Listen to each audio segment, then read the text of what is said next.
Pagbasa gikan sa basahon ni Propeta Isaias. Bangon Jerusalem ug sidla kay miabot na ang imong kahayag ug ang himaya sa Ginoo. Misidlak na kanimo tabunan sa kangit-ngit ang kalibutan, ang katawhan tikyukan sa kanghiog apan ang Ginoo mo sidlakan nimo. Ug makita diha kanimo ang iyang himaya ug kanasuran muduol sa imong kahayag ug ang mga hari muduol sa lamdag sa imong kahayag.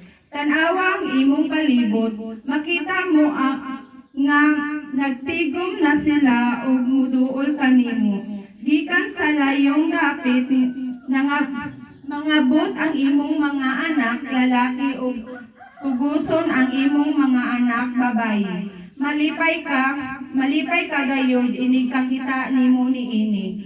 Mukusog pagpitik ang imong kasing-kasing tungod sa kahinam kay ang bahandi sa dagat mahianha man kanimo ang bahandi sa kanasuran na imo man. Malukop man sa daghang kamilyo, malukop sa kadaghang kamilyo sa Media o sa Ipa. Ang tanan nga gikan sa Seba nagdalag bulawan o insenso o mag-awit silang mga pagdayeg alang sa Ginoo. Ang pulong sa Ginoo. Salamat sa Diyos.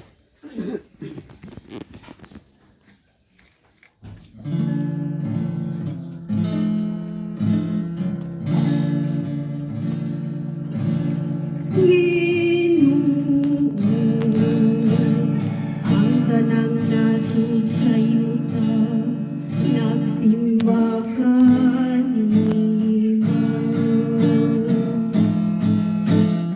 Ginoo, ang tanang nasud nagsimba kanimo. O Diyos, tugahi ang hari sa iyong paghukom,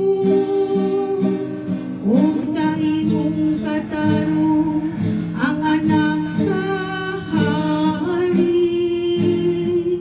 Magmando siya nga matarong sa imong lungsod, ug hukman niya ang mga nag-antos. Ginoo, ang tanang nasud sa yuta, nagsimba kanimo. Ang katarong mulang sa iyang mga adlaw. Mga daghang lugar ang kami kasi na lang sa lugar ang pamilya iban sa ilang mga kasinda nga di nila mga lugpuson ang ilang karon nga sa ulo sa listahan sa ilang pamilya lugar nalangin sa lugar diya sa mga langin Butang sa ubos. Sulit sa case, butang sa ubos. safety diya sa mga iban silang pamilya lugar.